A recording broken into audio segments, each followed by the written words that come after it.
NCERT में एक topic है रिफ्रैक्शन, जो कि अलग से एक चैप्टर बनाया हुआ लक्ष्मी सिंह के अंदर, ठीक है।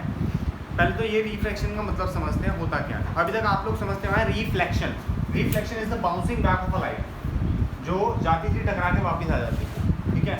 आज हम लोग बात करेंगे रिफ्रैक्शन की। क्या बात करेंगे? रिफ्रैक्शन की। तो चश्मा देखो, इसके अंदर से लाइट हो रही है रिफ्रैक्ट। कैसे? यहाँ से जो लाइट आ रही है इसके अंदर से पास ऑन होके इस साइड आ रही है, जो इसके अंदर से पास ऑन होके इस साइड आ रही है उसको क्या बोलेंगे? रिफ्रैक्शन। इसी की जगह अगर कोई मिरर होता तो रिफ्लेक्ट बैक करके वापस चली जाती लाइट। पता है आप लोगों को? यस। ठीक है, तो आज हम बात करेंगे रिफ्रैक्शन की। तो रिफ्रैक्शन क्या हो गया, समझ आ गया? ठीक है, जो लाइट एम्बीड इन हो जाती है, लाइट अंदर चली जाती है, उसको बोलते हैं रिफ्रैक्शन। अब रिफ्रैक्शन को समझने के लिए हम लोगों के पास होता है ग्लास स्लैब। क्या होता है? Glass slab. आप लोगों ने शायद देखा होगा, मैंने दिखाया होगा आप लोगों को स्कूल में। अगर आपने देखा हो ग्लास स्लैब, तो उसका एक एक्सपेरिमेंट करवाया जाता है, ठीक है। ऐसी सी एक ग्लास होती है, थोड़ी सी थिक होती है। उसको क्या करते हैं टीचर, यहाँ पे 2 पिन्स लगवा के एक स्ट्रेट लाइन लगवा देती है, याद है? तो 2 पिन लगाई और एक स्ट्रेट लाइन लगाई। अब इस स्ट्रेट लाइन के बाद क्या होता है, ध्यान से समझना। ये है इंसिडेंट रे। क्या नाम है इसका? जब इंसिडेंट रे एयर से ग्लास में एंटर करती है, बाहर क्या हुआ, अंदर क्या है? ग्लास। देखो जी, बाहर का मीडियम जो है कैसा है? रेयरर मीडियम है, अंदर का डेंसर, ठीक है। बाहर रेयर का मतलब ये है कि बाहर के पार्टिकल बड़े दूर दूर हैं, अंदर के पार्टिकल बड़े पास पास हैं। और ध्यान से समझना, अगर आप लोगों को मैं बोलूँ हवा से भागते हुए, हवा में भागते हुए, अभी अब हम लोग, हमारे आसपास कौन है? एयर, हवा। हम लोग जो चल रहे हैं, भाग रहे हैं, दौड़ रहे हैं, हमारे आगे पीछे कौन है? नीचे नहीं है बस हवा, ठीक है। अगर नीचे होती तो हम लोग भी हवा में होते। अभी हम हवा में नहीं है, ठीक है। हवा पे नहीं है, हवा में है, सॉरी, ठीक है। थोड़ा देख लेना इस चीज़ को। हवा जमीन पे है ना, और हवा में है, बाकी तुम समझदार बोलो। अब कहने का मतलब ये है कि अगर मान लो सामने सी है, सामने बीच है, ठीक है। मैं भागते हुए बीच में घुस गया अंदर पानी में। अब पानी में क्या वही स्पीड होगी जो बाहर थी मेरी? नहीं। क्या हो जाएगी? रिड्यूस हो जाएगी। तो रिड्यूस होने वाली स्पीड को ना, ऊपर देख, स्पीड जो रिड्यूस हो गई वो किस लिए हो गई? क्योंकि बाहर जो पार्टिकल थे फ्री थे, अंदर के जो पार्टिकल है थोड़ा टाइट है, जिसकी वजह से मेरी बॉडी की मूवमेंट उतने अच्छे से नहीं हो पा रही। अंदर के पार्टिकल बोल सकते हैं, अंदर के जो पार्टिकल अरेंज है वो डेंसर तरीके से वो है, मतलब डेंस है अंदर के पार्टिकल, और बाहर के पार्टिकल थोड़े दूर दूर हैं, जिसकी वजह से मैं इजीली भाग पा रहा था यहाँ पे, ठीक है। आई बात समझ? पानी में हम लोग भाग पाते हैं? नहीं भाग, हमारी स्पीड स्लो हो जाती है। सिमिलरली एयर की जो लाइट की जो स्पीड है, ये जो मैंने आपको रे बना के दिखाई है, इंसिडेंट रे, तो इसकी भी डेंसर मीडियम में स्पीड क्या हो जाती है? कम हो जाती है, जिसकी वजह से ये टूवर्ड्स नॉर्मल आ जाती है। वैसे तो इसने सीधी जानी चाहिए थी ना, इसको लाइट रेक्टिलिनियर मोशन करती है, स्ट्रेट लाइन मोशन करती है, बट द प्रॉब्लम इज क्योंकि मीडियम सेम नहीं है, मीडियम सेम नहीं है, मीडियम नहीं है सेम। मीडियम समझता है? मना करते नहीं समझ आती तो? मैं हाँ पता है। अच्छा, पता है? देख, एयर, ग्लास, एयर, ये सब मीडियम होते हैं, सॉलिड, लिक्विड, गैस, पता है ये सब बातें? चलो ठीक है। तो बेटा हुआ क्या, ये लाइट सीधी जानी चाहिए थी, लेकिन बीच में ग्लास आ गया। ग्लास ने क्या किया, इसकी लाइट को बेंड टूवर्ड्स नॉर्मल करवा दिया। ये एक नॉर्मल होती है, अगर आप लोगों ने पहले चैप्टर पढ़ रखा है तो, ठीक है। और नॉर्मल बनता कैसे है? 90 degree to the surface. Normal कहाँ बनता है? 90 डिग्री टू द सरफेस। और ये जो लाइट है अब हो जाएगी bend towards the normal, normal की तरफ बेंड हो जाएगी। आई बात समझ? क्यों बेंड हो जाएगी? क्योंकि पहले उसकी स्पीड हाई थी और अब स्पीड उसकी कैसे हो गई? स्लो होगी, जिसकी वजह से बेंड टूवर्ड्स नॉर्मल होगी। और अब ऐसे ही ध्यान से समझो, यहाँ पे भी नॉर्मल बनेगा, जहाँ पे रे टच करेगी वहीं पे क्या बन जाता है? नॉर्मल। और normal is 90 degree to the surface. देखो जी, ये सरफेस है, इसके 90 डिग्री पे। अगर सरफेस टेढ़ा हो जाए तो उसके 90 डिग्री पे, ठीक है। सरफेस के 90 डिग्री पे होगा नॉर्मल, चाहे सरफेस जैसा भी हो, ठीक है ना। Is it clear till now? आगे समझो। अब यहाँ पे टच किया, अंदर क्या था? डेंसर था मीडियम, बाहर कैसा है? रेयर मीडियम है। अब इसकी स्पीड बढ़ जाएगी, बढ़ जाएगी तो अब तो हाथ में आएगी नहीं है, तो अब बढ़ जाएगी तो ये अवे फ्रॉम नॉर्मल जाएगी। कैसी जाएगी? Away from normal. दिख रही है लाइट टेढ़ी होती हुई? दिख रही है? दिख रही है। Is it clear till now? ये यहाँ तक कोई दिक्कत परेशानी? अब इसको स्टेप बाय स्टेप समझते हैं। अभी हुआ क्या वो समझा, अब कैसे हुआ वो भी समझ लिया, लेकिन इसके अंदर रेस के नाम नहीं समझे, एंगल्स नहीं समझे। अब समझते हैं। देखो जी, ये इंसिडेंट रे है जो फर्स्ट टाइम जब एंटर करती है किसी चीज़ के अंदर, उसका नाम होता है इंसिडेंट रे। सेकेंडली जब वो इसके अंदर एंटर कर गई, ठीक है, ये सेकेंड वाली, इसका नाम है रिफ्रैक्टेड रे। क्या नाम है? रिफ्रैक्टेड रे। और लास्ट वाली सर हमने तो दो ही पढ़ी थी, है ना, इंसिडेंट और रिफ्रैक्टेड। ये तीसरी का क्या नाम दे? इसका नॉर्मल तो ये ऑलरेडी है, इसका नाम है एमरजेंट। एमरजेंस भी बोलते हैं इसको, एमरजेंट भी बोलते हैं, ठीक है ना, इट्स योर चॉइस। अब ध्यान से समझो, अब हम लोग बात करेंगे the angle between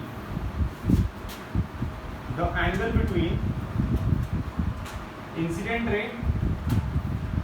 and normal is the angle of incident.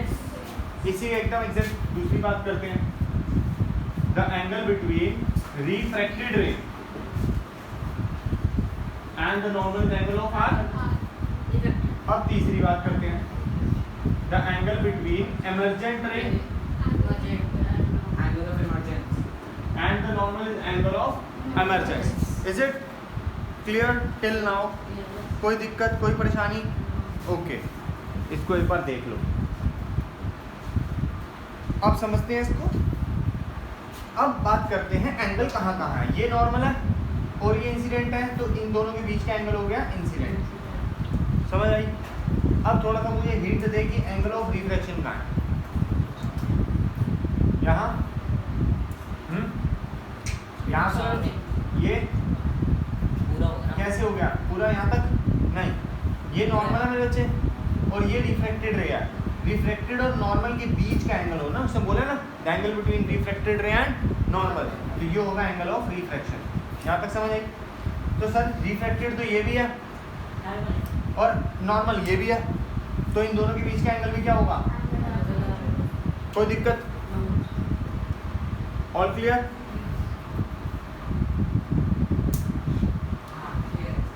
ये एमरजेंस रे है, इसके और नॉर्मल के बीच के एंगल बोल देंगे एंगल ऑफ एमरजेंस। चले आगे, दिक्कत परेशानी कोई? अब बात करते हैं कि ये जो लाइट बेंड हुई थी उसके बारे में भी कुछ लिख लेते हैं, ठीक है? लिखते हैं, if a ray come from rare medium to denser medium,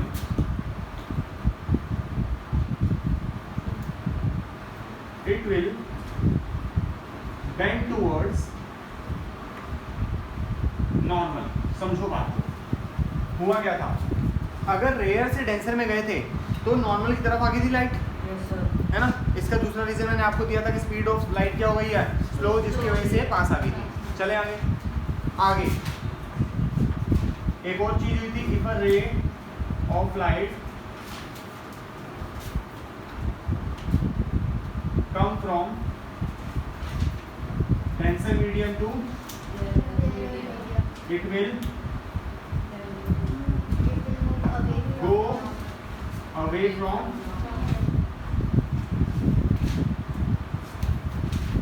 समझ आई? इसको क्या हुआ देखो, ये डेंसर से रेयर में आई है तो ये क्या चलेगी? दूर चलेगी। कैसे चलेगी? दूर। अगर इसकी होती तो यहाँ आती लाइट, इससे दूर चलेगी। इस डायग्राम को बनाते समय एक चीज़ का बड़ा ध्यान रखना है, जो ये पहली वाली इंसिडेंट रे हमने डॉटेड बनाई है और जो लास्ट एमरजेंट रे बनेगी वो पैरेलल होनी चाहिए, ठीक है? ऐसा क्यों? क्योंकि इसके बाद हम लोग समझेंगे कि ऐसा क्यों है। क्योंकि इनके बीच का जो डिस्टेंस होगा, उसको हम बोलते हैं लेटरल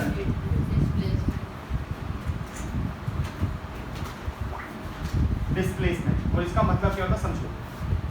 इसका मतलब ये है कि क्योंकि यहाँ एक ग्लास स्लैब आया है, इसीलिए इस रे के बीच में एक लेटरल डिस्प्लेसमेंट आया है। लेटरल मतलब कि लेंथन डिस्प्लेसमेंट आया, एक छोटा सा डिस्प्लेसमेंट आई है लाइट की वजह से।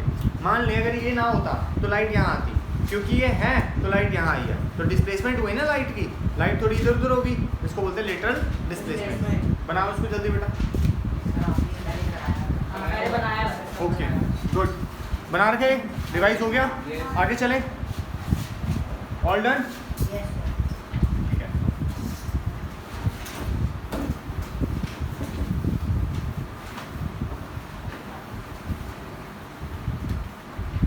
तो फिर एक काम करते हैं, लॉ ऑफ रिफ्रैक्शन पढ़ लेते हैं, ठीक है।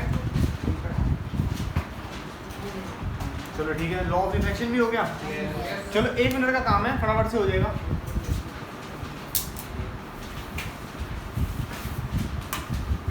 हाँ जी, अगर हो रखा है तो फिर मेरी हेल्प करो, बताओ लॉ ऑफ रिफ्रैक्शन का फर्स्ट क्या कहता है?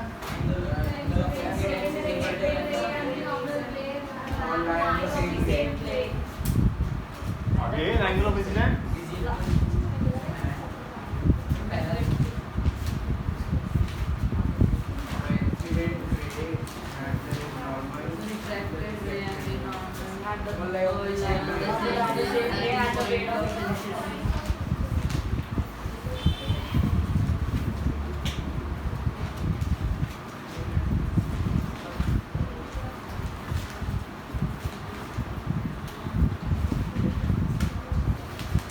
ठीक है जी। कहना क्या चाहता है, कह रहे देखो जी आपने रिफ्रैक्शन देखा होगा, अभी क्लास में देखा तो रिफ्रैक्शन होता है, तो वो क्या कहता है, जहाँ पे इंसिडेंट रे आती है वहीं पे उसी पॉइंट से नॉर्मल बनता है और उसी पॉइंट से रिफ्लेक्टेड रे बनती है। बोलो हाँ या ना?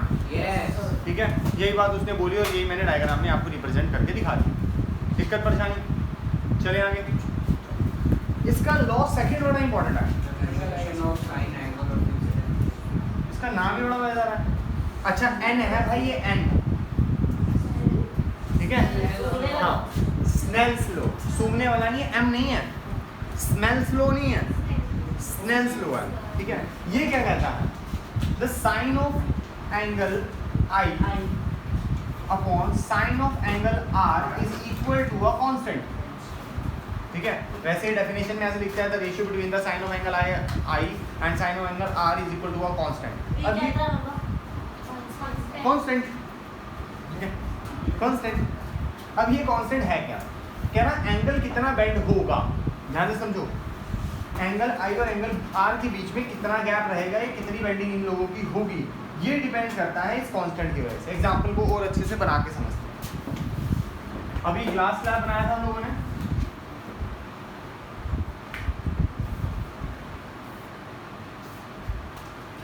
ग्लास स्लैब बनाया था, यहाँ पे देखी थी बेंडिंग, कितनी बेंडिंग हो गई थी, है ना, बेंडिंग हुई थी थोड़ी, अदरवाइज लाइट सीधी जाती। तो ये बेंडिंग कितनी होगी, ये बेंडिंग कितनी होगी, ये डिपेंड करता है उसके कांस्टेंट पे, और ये कांस्टेंट जो है वो डिपेंड करता है इसके मीडियम पे, कि आपने ग्लास लिया है, वाटर लिया है, केरोसिन लिया है, पेट्रोल लिया है, डीजल लिया है, या क्या आपने हनी तो नहीं ले ली कहीं गलती से, ठीक है। अगर ये सब चीज़ें डिपेंड करती हैं तो ये हम लोगों को एक कांस्टेंट आता है, और ये कांस्टेंट एक पर्टिकुलर सब्सटेंस के लिए फिक्स रहता है, ठीक है। जैसे पानी के लिए फिक्स है, ग्लास के लिए फिक्स है, डायमंड के लिए फिक्स है, टर्पलिन के लिए फिक्स है, हर एक लिक्विड के लिए या हर एक ऐसा सब्सटेंस जो कि ट्रांसपेरेंट है, ठीक है, जिसकी वजह से रिफ्रैक्शन हो सकती है, उसके लिए ये न्यू, उसके लिए ये कांस्टेंट फिक्स है। Is it clear? कुछ एग्जांपल्स चाहिए आप लोगों को तो मैं बुक में से आपको उनकी कुछ वैल्यूज़ बता सकता हूँ, ठीक है। लो जो बुक दो, बुक रिफ्रैक्शन रघुवीर सिंह,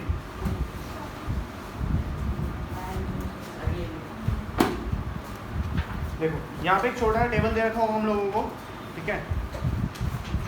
उस टेबल के अंदर बहुत सारी आपको रिफ्लेक्टिव इंडेक्सेस दे रखे होंगे। इस कांस्टेंट का वैसे नाम है रिफ्लेक्टिव इंडेक्स, जो हमें बताता है कोई चीज़ कितनी, हाँ कितनी बेंड होगी या कितनी अवे जाएगी। जैसे एयर का दे रखा है 1.0003, आइस का दे रखा है 1.31, वाटर का 1.33, अल्कोहल 1.36, ठीक है। ये इन्होंने कांस्टेंट वैल्यू दे रखी है हम लोगों को। अभी बात समझ, हमें ऑल्दो लर्न नहीं करनी है सब, है ना। बेंजीन का 1.50, क्रोन ग्लास का 1.52, डायमंड का 2.42, ठीक है, और वाटर का कितना 1.33, ग्लास का है कहीं यहाँ, कोई बात नहीं, क्रोन ग्लास, हाँ ग्लास का 1.5 के आसपास ले सकते हैं हम लोग, ठीक है, नॉर्मल ग्लास 1.5। हाँ और क्वेश्चन क्या आएंगे, क्वेश्चन करवा रहा हूँ ना इसके, आओ देखो इसके एक तो ये फॉर्मूला है जो स्नेल्स लॉ की वजह से चलता है, ठीक है। इसके तो बहुत रेयरेस्ट क्वेश्चन आते हैं हम लोगों के पास, और कई क्वेश्चन जो आते हैं हमारे पास वो आते हैं दूसरे फॉर्मूला के। पहले स्नेल्स लॉ का एक फॉर्मूला करवाते हैं, क्वेश्चन करवाते हैं, एक ही क्वेश्चन आपके बुक में, ठीक है। लक्ष्मी सिंह आओ देखें स्नेल्स लॉ ना, स्नेल्स लॉ लर्न हुआ भी, sine I upon sine R is equal to constant. इस कांस्टेंट का नाम है रिफ्रैक्टिव इंडेक्स। क्या नाम है? लेकिन आपने लॉ के अंदर ये नाम लिखना ही नहीं है, नहीं लिखा हुआ कभी।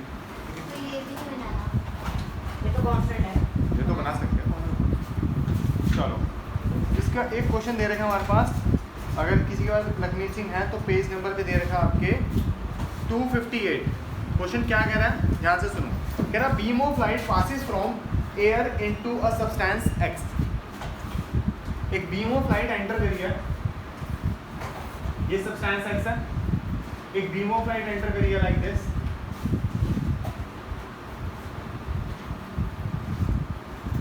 ऐसे।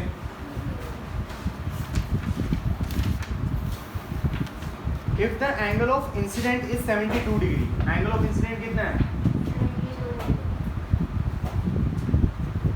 And angle of reflection is 40 degree, angle of reflection कितना है? 40 डिग्री। कुछ गलत तो नहीं कर रहा? पक्का? कोई दिक्कत परेशानी? बोलो जल्दी बोलो। ठीक है जी, अब इन्होंने ये दे दिया और हमसे क्या पूछ रहे हैं? कह रहा calculate the reflective index of substance x. वो जो वैल्यू तुम लोगों को दे रखी थी एक टेबल के अंदर, वो वैल्यू हमें निकालनी है। कैसे निकालेंगे, ध्यान से देखो। Sine angle I, angle I कितना है? 72 डिग्री। बेटा रुको रुको, sine 40 degree is equal to constant. अब सर साइन 72 डिग्री तो हमारे टीचर ने करवाई नहीं मैथ्स वाले, ठीक है। और 40 भी नहीं करवाई। 45 होता तो हम सोच लेते, 70 की जगह 60 होता तो हम सोच लेते, आपको वैल्यू देते। ऐसा नहीं होता मेरे बच्चे, 360 वैल्यूज होती हैं हमारे पास, लेकिन आपको थोड़ा याद है, ठीक है। तो उसके लिए पेपर में या तो आपको साइन का टेबल मिलेगा जिसके अंदर 0 डिग्री से लेकर 360 डिग्री तक सारी वैल्यूज होंगी, ठीक है। क्योंकि टीचर वो अफोर्ड नहीं करेंगी, और आप छोटे से बच्चे हो, आपको साइन टेबल देखना नहीं आता, कॉस टेबल, टाइम टेबल ये सब देखने नहीं आते, सो दैट टीचर क्या करेंगे, उसी क्वेश्चन के नीचे ही इसकी वैल्यू दे देंगे। देखो जरा, साइन 72 डिग्री की वैल्यू है, दे रखी है, टेंशन ही लेंगे, 0.955। लो जी, साइन 40 डिग्री की वैल्यू गिवन है 0.642, ठीक है जी, गिवन है ना, देख लो सब कुछ गिवन है, बस हो गया। अब क्या करना है हम लोगों ने, पॉइंट से पॉइंट हटाया, 951 को डिवाइड करा 642 से, ठीक है। इसको थोड़ा सा अगर ऐसे से ही समझेगा, ऐसे से ही समझ लेंगे, मतलब कि ऊपर वाले को समझ लें 900, नीचे वाले को समझ लें 600। 0 से 0 काट दिए, ठीक है। 3 के टेबल से काटा, 3 पे गए, 2 पे आया, आंसर 1.5 के आसपास आना चाहिए, 1.5 के आसपास आना चाहिए। 1.48 भी चल सकता है, 1.52 के आसपास भी चल सकता है। मैंने एग्जैक्ट कैलकुलेशन की कहाँ है, आप तो करोगे, है ना, करो आप। और ये 1.5 अभी मैंने आपको थोड़ी देर पहले एक किसी चीज़ का रिफ्रैक्टिव इंडेक्स बताया था, ग्लास का। तो ये जो एक्स सब्सटेंस है, आपसे पूछ सकता है वो सब्सटेंस इज दिस, आप बोलोगे ग्लास, ठीक है। रिफ्रैक्टिव इंडेक्स समझ आया थोड़ा सा। इसके ऊपर 2-3 क्वेश्चन अभी हम लोग और भी करेंगे, एक कॉन्सेप्ट अलग है पूरा इसका। और ये समझ आया इंसिडेंट रे का एंगल कैसे देखते हैं, रिफ्रैक्टिव रे का आंसर कैसे देते हैं। बहुत रेयरेस्ट केस में ये कभी देखने को मिला हम लोगों को, ठीक है। एक ही क्वेश्चन है, एक होता, और इतना ईजी है कि सब कुछ दे रखा है, एंगल भी दे रखे हैं इंसिडेंट और रिफ्लेक्शन का, उसकी वैल्यू भी दे रखी है, उसकी वैल्यू भी दे रखी है। आपको एक ही चीज़ लर्न होनी चाहिए, स्नेल्स लॉ, उसका फॉर्मूला, खत्म, ठीक है। आजकल तो वैसे MCQs आ रहे हैं, उसके अंदर 1 नंबर में आ जाएगा ये, क्लियर है। करो इसको।